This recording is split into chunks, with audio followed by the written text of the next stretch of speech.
Halo, apa kabar? Balik lagi bersama gue Rahmat Alfian. Takut untuk memulai import. Oke, di sini gue akan bagi pengalaman bagaimana mengatasi rasa takut itu, dan pengalaman gue berapa sih barang dari berapa sekian order, berapa sih yang hilang, atau ada nggak sih yang hilang?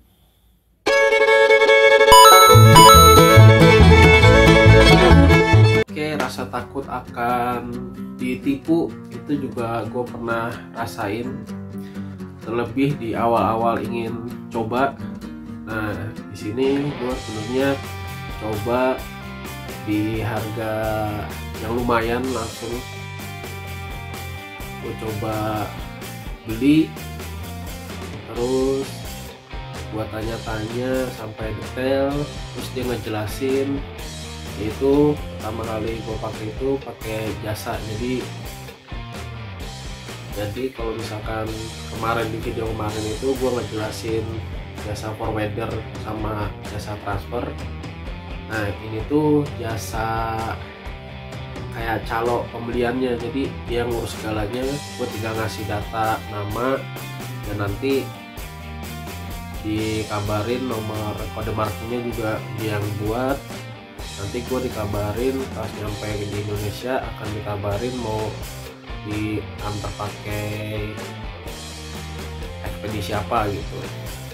Jadi gue tinggal ngasih link, gue ngasih quantity yang gue pengen beli, terus mungkin ada diskusi di situ. Kemarin kalau dulu itu gue ada diskusi, misalkan gue pengen beli 315. Nah, kata si sellernya, jasanya, mendingan dibuletin aja jadi 320 gitu. Nah, dan jasanya forward ke gua, katanya lebih baik genap dibandingin ganjil. Jadi mau turun apa mau naik jadi 310 apa 320.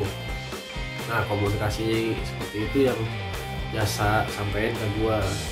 Nah, dari situ gua tanya detail soal berapa kira-kira biaya pengiriman yang nanti gua akan bayar. Nah, dia estimasiin kurang lebih 6 kiloan via udara. Lalu gua minta ke dia, coba tolong fotoin sebelum barang dikirim. Nah, si jasa itu minta si sellernya untuk fotoin. Nah, habis foto kirim ke gua. Nah, itu proses gua pertama kali import. Gua pakai jasa di situ. Jasanya kalau nggak salah 10% dari harga. Jadi kalau misalkan gua terus 10%, 12% kalau nggak salah. Kalau 10% dulu itu ada rate-nya. Jadi kalau di atas 1 juta itu kena 10%, kalau di bawah 1 juta itu kena 15 atau 12% gitu. Kalau nggak salah 12%. Jadi pembelanjaan gue itu di bawah 1 juta, jadi kenanya 12% dari harga. Misalkan gue beli 500, ya 12%-nya dari 500, belum termasuk ongkir. Nah, sampai gua tunggu kira-kira estimasinya berapa bulan nyampe. Biasanya kata dia 2-3 minggu udah nyampe gitu, biasanya. Nah, gua minta penjelasan juga bagaimana nanti kalau sampai Indonesia. Sampai Indonesia itu gampang, nanti saya akan dihubungin sama pihak gudang. Nanti pihak gudang nyampein total berapa kilonya, terus ngasih nominal angka yang perlu dibayar, baru barang itu bisa dikirim atau diambil gitu. Nah, pas transaksi pertama selesai, di situ gue mulai percaya sama jasa dia. Cuman gue cari jasa-jasa yang lain lagi. Nah, jasa yang lain lagi itu mengurangi cost yang 10% itu, jadi lebih murah. Cuman kalau di sini gue gudangnya itu tetap pakai dia, cuman jasa transfernya itu gue pakai orang lain, jadi gue nggak pakai jasa dia lagi gitu. Itu yang gue temuin. Terus gue juga beberapa orderan gue itu pernah hilang. Dua orderan hilang itu bukan kesalahan seller, jadi kesalahan di provider. Gue nggak mau juga dibilang salah. Jadi kasusnya gini, gue belanja sesuai alamat yang udah pernah gue belanjain. Nah ternyata si seller itu sudah nggak bekerja sama di gudang itu, nggak tahu itu habis kontrak atau nggak ada kelanjutan lagi. Pokoknya gudang itu udah nggak bisa menerima dari si jasa gudang itu, jadi provider gue itu gudangnya udah pindah. Nah itu yang nggak dikasih tahu ke pembeli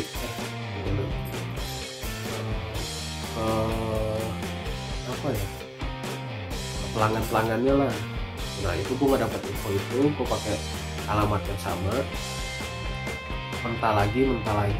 Jadi bagusnya mereka itu kalau misalkan emang udah putus hubungan, yang kode markingnya tidak sesuai dengan yang di mereka, dia akan ditolak. Jadi misalkan ada kurir masuk bawain itu paket, terus paketnya itu nggak sesuai kode markingnya, ditolak sama dia. Jadi barangnya itu balik lagi ke seller. Nah di sini permasalahan gue nih.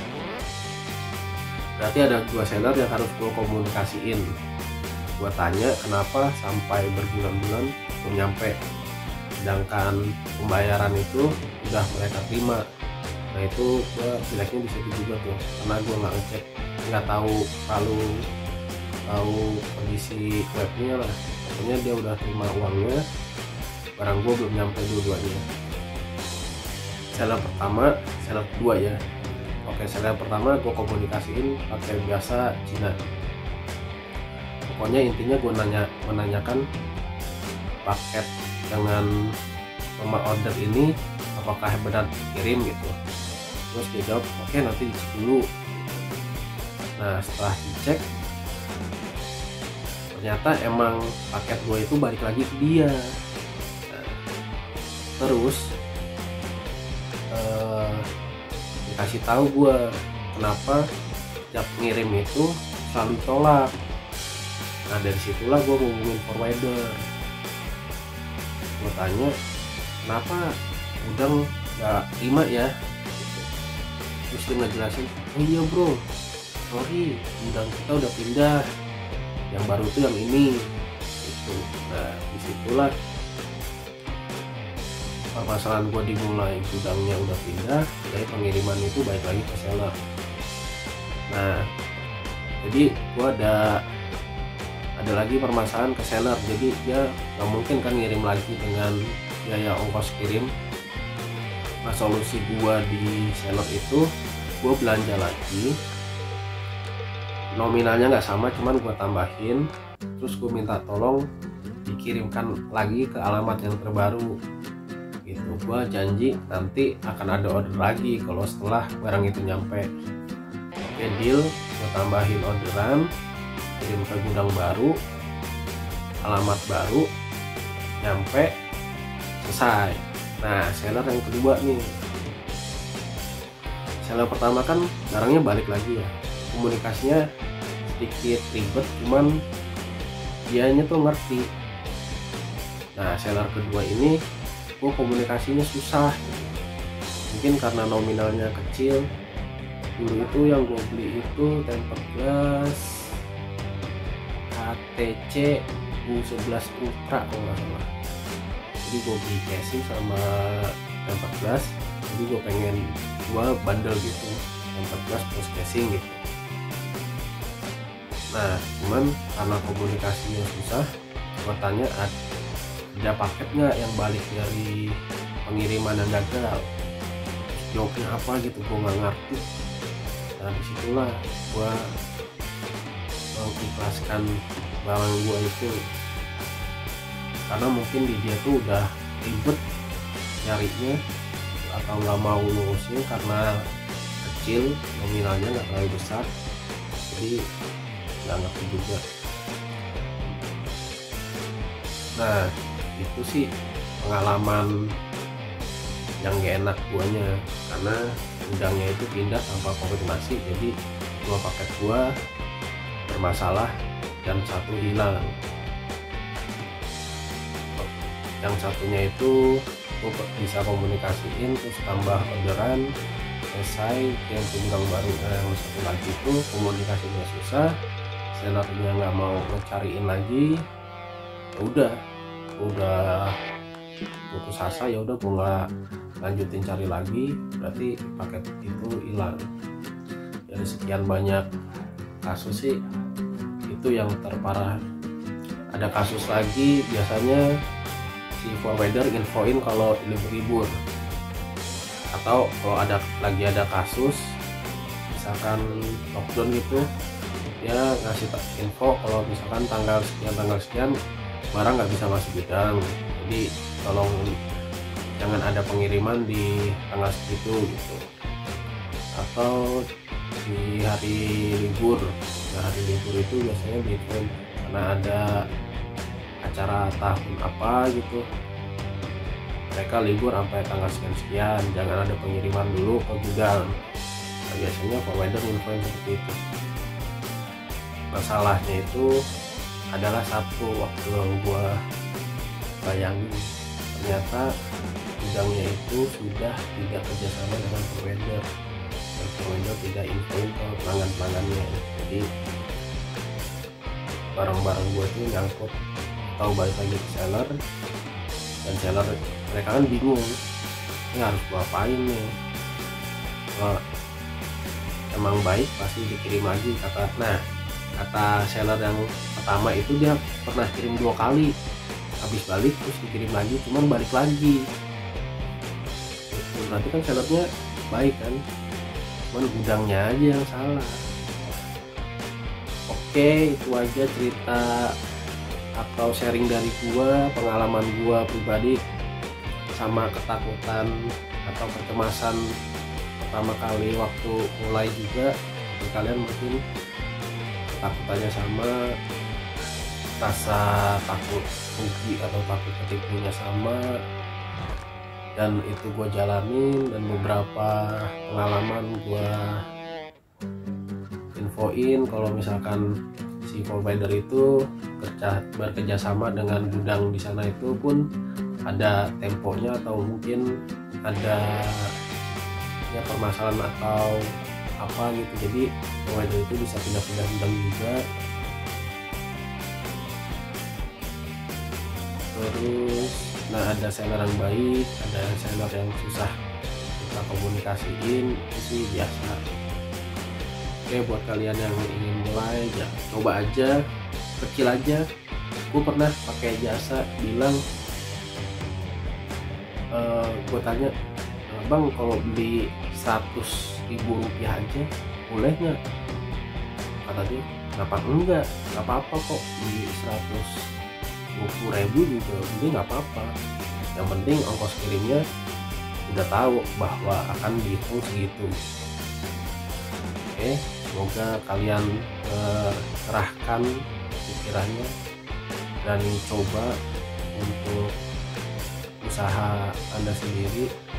Nanti itu pengalaman kalian akan bertambah gitu. Misalkan kalian pakai coba A, nah di sini berhasil, cuman kalian nggak cocok dengan harganya, kalian akan nemuin pakai jasa B. Itu prosesnya. Aku juga begitu, pertama pakai jasa A, harganya kemahalan, gue cari lagi, ternyata harga B itu lebih murah, cuman gua mix, gudangnya dia lebih murah karena harga jasanya lebih mahal, gue pakai jasa yang B, cuman gudangnya pakai yang A. Oke, jangan lupa subscribe, like, komen, dan subscribe. Thank you.